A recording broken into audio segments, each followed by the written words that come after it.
تو اللہ سبحانہ و تعالیٰ نے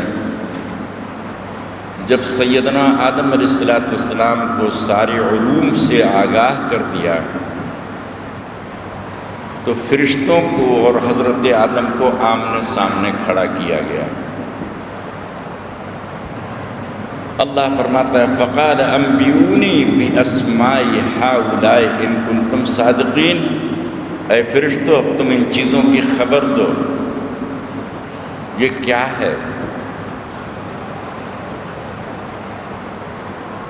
فرشتوں نے جواب میں عرض کیا قالوا سبحانک، اے میرے پالنے والے پروردگار تو پاک ہے، لا علم لنا الا ما علمتنا، ہمارے پاس تو کچھ علم ہی نہیں، ہم کیا جانیں ان چیزوں کی حقیقت، کیفیت، ماہیت، ہمیں تو صرف اتنا معلوم ہے اور اتنا ہی علم ہے جتنا آپ نے ہمیں بتلا دیا۔ جو بتلایا، جو سکھلایا، جو جتلایا وہی علوم الہ العالمین ہمارے پاس ہیں، اس کے علاوہ اس سے ہٹ کر ہمارے پاس لا علم لنا، کوئی علم ہی نہیں، ہم جانتے نہیں، کیا بتائیں گے؟ ہمیں کیا معلوم کہ اس چیز کی حقیقت کیا ہے، اس کی کیفیت کیا ہے، اس کی حیت کیا ہے، اس کی ماہیت کیا ہے؟ انک انت العلیم الحکیم، بے شک آپ علم والے ہیں اور ہر چیز کی حکمت کو جاننے والے ہیں، آپ حکیم ہیں۔ اس کے بعد اللہ سبحانہ و تعالیٰ نے حضرت آدم کو مخاطب کیا، ارشاد فرمایا قال یا آدم انبئہم باسمائہم، پھر فرمایا اور حکم دیا اللہ سبحانہ و تعالیٰ نے حضرت آدم کو کہ اے آدم بتلاؤ تو صحیح کہ اس چیز کی حقیقت کیا ہے، انبئونی، خبر دو، یہ کیا چیز ہے؟ اللہ نے ایک چیز بھی، امام بہقی رحمۃ اللہ علیہ اپنی کتاب بہقی میں روایت لائیں کہ اللہ سبحانہ و تعالیٰ نے دنیا کی چیزیں پیش کی، پیالے، کٹورے، بہت ساری چیزوں کا ذکر ہے، پوچھو یہ کیا ہے؟ فرض کر لیں کوئی کٹورا پیش کیا اللہ نے، اے آدم بتلاؤ یہ کیا چیز ہے؟ تو آدم علیہ السلام نے بتلا دیا کہ الہ العالمین یہ کٹورا ہے، اس میں سالن رکھتے ہیں، اسے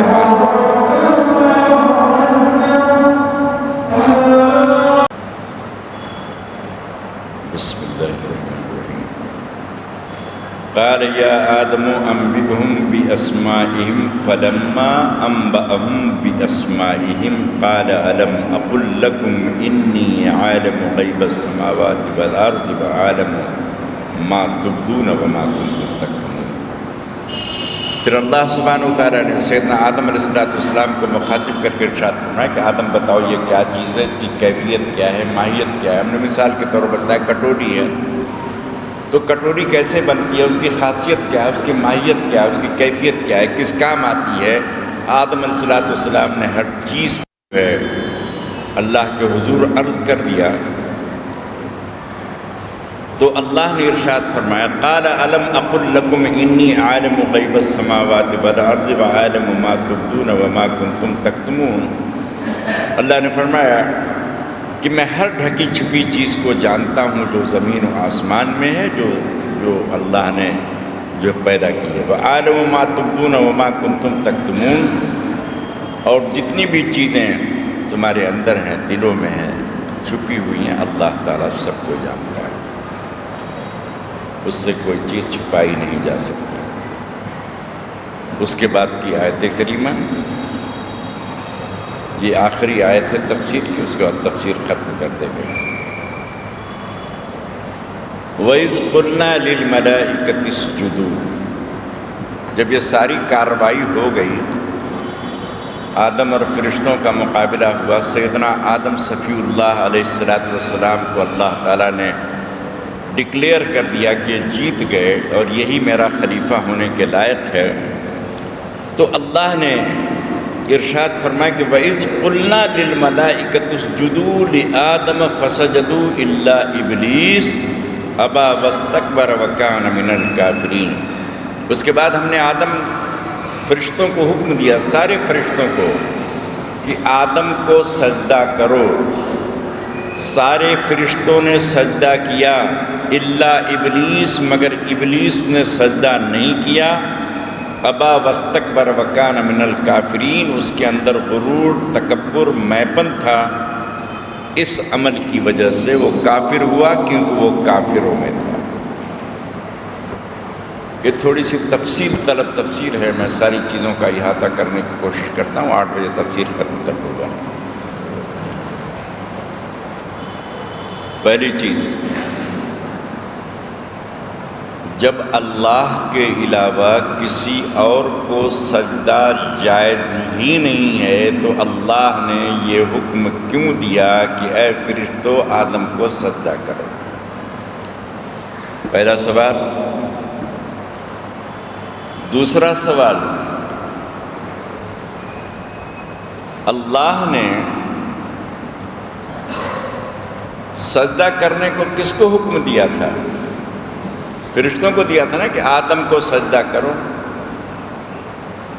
وَإِذْ قُلْنَا لِلْمَلَائِكَةِ اسْجُدُوا لِآدَمَ، حکم دیا کہ اے فرشتو تم سجدہ کرو آدم کو۔ تو دوسرا سوال یہ ہے کہ شیطان تو فرشتہ تھا ہی نہیں۔ قرآن میں ایک دوسرے مقام پر بتلایا کہ وَكَانَ مِنَ الْجِنِّ، وہ تو جنات میں سے تھا، تو اس حکم کا تو اطلاق اس پر ہوتا ہی نہیں ہے، کیونکہ اللہ نے خود کہا کہ وَكَانَ مِنَ الْجِنِّ، وہ جن تھا۔ حکم کسے دیا اللہ نے؟ فرشتوں کو۔ یہ تو اس لسٹ میں آتا ہی نہیں، تو پھر اللہ نے اس سے سزا کیوں دی؟ یہ دوسرا سوال ہے۔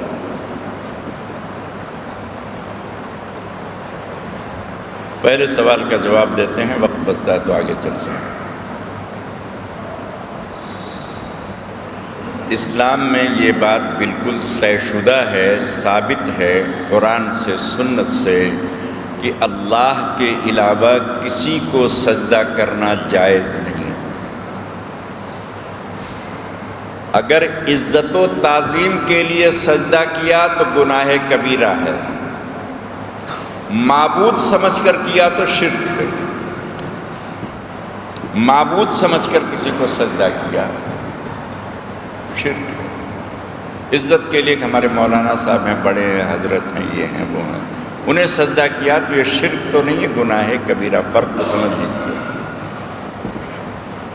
کسی کی بڑائی اور عظمت کو مد نظر رکھ کر اگر کوئی سجدہ کر لیتا ہے، اسے خدا نہیں مانتا تو یہ گناہ کبیرہ، بہت بڑا گناہ ہے۔ اور کسی کو خدا مان کر، معبود مان کر، مسجود مان کر سجدہ کرتا ہے تو اسلام میں یہ شرک ہے۔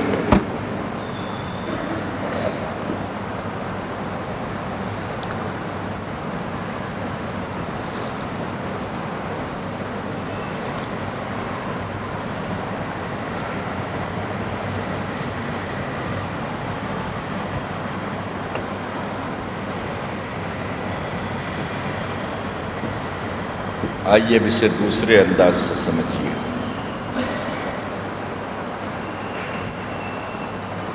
عبادت کسے کہتے ہیں؟ اللہ کے حکموں کے ماننے کا نام عبادت۔ اب اس میں درجات ہیں، نماز بھی ایک عبادت ہے، سب سے افضل ہے، روزہ بھی ایک عبادت ہے، اس کے بعد اس کا درجہ ہے، حج بھی ایک عبادت ہے، اس کے بعد اس کا درجہ ہے، کسی کو راستہ بتلا دینا وہ ایک عبادت ہے۔ تو اللہ کے حکموں کے ماننے کا نام عبادت اور بندگی ہے۔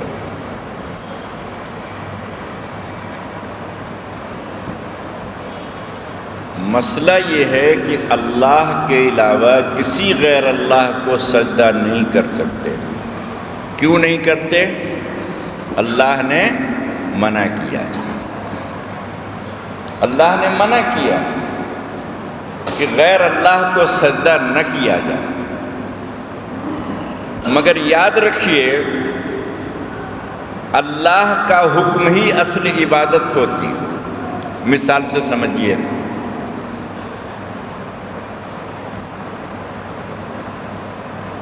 دنیا کی ساری عورتیں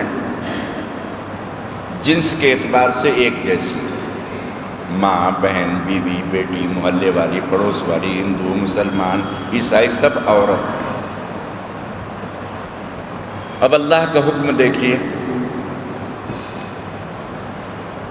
کسی غیر عورت کو جھانکنا، تاکنا، چومنا، لپٹنا حرام ہے اور زناکاری. ایسے دیکھو یا سیدھے دیکھو، نیچے دیکھو، اوپر دیکھو، سب حرام. قُل لِّلْمُؤْمِنِينَ يَغُضُّوا مِنْ أَبْصَارِهِمْ. مومنین کو حکم دیا جاتا ہے کہ اپنی نگاہوں کو نیچا رکھیں، ادھر ادھر نہ بھٹکیں. تو کسی بھی عورت کو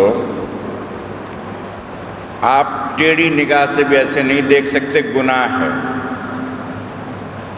مگر اسی عورت سے اگر آپ نکاح کر لیں تو دن رات بیٹھ کے گھورتے رہیے ایسے، وہ ثواب ہے. وہاں اللہ کا حکم ہے کہ گھورنا حرام ہے، یہاں اللہ نے ایک حکم دیا کہ گھورنا ثواب ہے. تو دین نام ہے اللہ کے حکم کا. ابھی آپ یہ نہیں کہہ سکتے کہ وہ بھی تو عورت ہے، اسے گھورنا کیوں حرام ہے، یہ بھی عورت ہے، اسے گھورنا کیوں ثواب ہے. یہ اعتراض کرنے کا آپ کو حق نہیں. شراب پینا اللہ نے منع کر دیا، حرام ہے. مگر انگور کا جوس مار مار کے دن بھر میں آپ لیٹر لیٹر پیتے رہیے، اس کی اجازت ہے. اللہ قانون بناتا ہے اور اللہ ہی قانون کو منسوخ کر دیتا ہے. اللہ نے فرمایا کہ کسی کے لیے میرے علاوہ سجدہ جائز نہیں، مگر جب میں حکم دوں کہ میرے علاوہ فلاں کو سجدہ کرو تو اب وہ عبادت ہے. فرشتوں کے لیے وہ چیز عبادت ہے کہ اللہ کا حکم مانیں، اللہ سے بحث نہ کریں. دوسری بعض مفسرین نے یہ تعویل کی ہے اس کی کہ یہ سجدہ عبادت نہیں تھا، سجدہ تعظیمی تھا.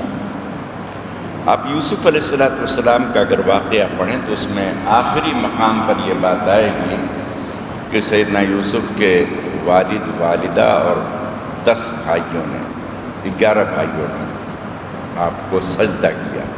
تو سجدے سے مراد یہ نہیں کہ ان کو خدا سمجھ کر سجدہ کیا. ان کی شریعت میں یہ جائز تھی کہ ایسے جھکنے کو بھی سجدہ کہتے ہیں، سلام کیا جائے. رسول اکرم صلی اللہ علیہ وسلم کی شریعت میں وہ بھی منسوخ کر دیا گیا. اب اس کی اجازت نہیں کہ آپ جھک کے ایسے کسی کو سلام کریں. یاد رکھیے، جھک کے سلام کرنا اسلام میں درست نہیں ہے.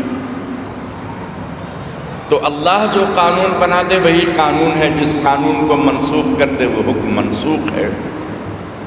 تو اللہ نے حکم بنایا کہ میرے علاوہ کسی کو سجدہ نہ کرو، پھر اللہ نے حکم دیا کہ آدم کو سجدہ کرو. تو فرشتے روز روز تھوڑی سجدہ کرتے ہیں. ایسا تھوڑی کہ حضرت جبرائیل جب دنیا میں آتے تو آدم کی قبر کو سجدہ کر کے آتے ہیں، ایسا نہیں. ایک بار، اس کے بعد پھر اللہ نے حکم منسوخ کر دیا. اس کی اسلام میں سینکڑوں نظیریں موجود ہیں. تو پہلا مسئلہ یہ کہ اسے بنیاد بنا کر آپ شریعت میں اس چیز کا جواز نہیں نکال سکتے. ہمارے ہاں تو اسلام میں یہاں تک تاکید کی گئی ہے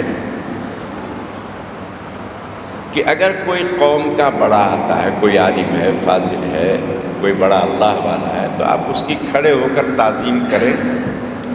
اللہ کے رسول نے اپنے لیے پسند نہیں کیا، اپنے لیے منع کیا. اچھا سمجھ لیجئے، اللہ کے رسول جب کبھی آتے صحابہ کے سامنے تو صحابہ شروع میں کھڑے ہو جایا کر، منع کر دیا کہ میرے آنے پر کھڑے نہ ہو. کوئی صحابی اس کے بعد کھڑا نہیں ہوتا تھا. مگر دوسرا حکم دیا رسول اکرم صلی اللہ علیہ وسلم نے کہ قوم کا جو بزرگ ہو، بڑا ہو، سردار ہو، کھڑے ہو کر اس کی عزت کرو. مگر اس میں ایک اور ایکٹ لگا ہوا ہے. اگر آنے والے کے باڈی لینگویج سے یہ بات معلوم ہو کہ وہ یہ چاہتا ہے کہ میرے آنے پر لوگ کھڑے ہوں تو پھر کھڑا ہونا گناہ. بعضوں کی عادت ہوتی ہے نا، دیکھتے ہیں کعبہ میں آیا سو کھڑے نہیں ہوئے. اگر یہ ایٹیٹیوڈ ہے تو ایسے کے لیے کھڑا ہونے سے اسلام میں منع کیا گیا. مت کھڑے ہوئے۔ تو معزز سامعین کرام، فرشتوں نے جو سیدنا آدم کو سجدہ کیا وہ سجدہ عبادت نہیں، سجدہ تعظیمی تھا، اور صرف ایک بار کے لیے تھا۔ اس کے بعد کبھی فرشتوں نے حضرت آدم کو سجدہ نہیں کیا۔ اور سجدہ کرا کے اللہ سبحانہ وتعالیٰ نے علم کی برتری کو ثابت کر دیا کہ دنیا میں جو اعلیٰ چیز ہے وہ علم ہے۔ عبادت کا نمبر علم کے بعد ہے۔ اب عبادت کا حال سنیے۔ حضرت آدم کے پاس نہ نماز ہے، نہ روزہ ہے، نہ حج ہے، نہ زکوٰۃ۔ وہ جنت میں تھا، جنت میں سب چیزیں تھوڑی ہیں۔ نہ وہاں نماز پڑھنا ہے، نہ روزہ رکھنا ہے، نہ حج کرنا ہے، نہ زکوٰۃ دینی۔ فرشتوں کے پاس عبادت اتنی ہے کہ آپ گن نہیں سکتے ہیں۔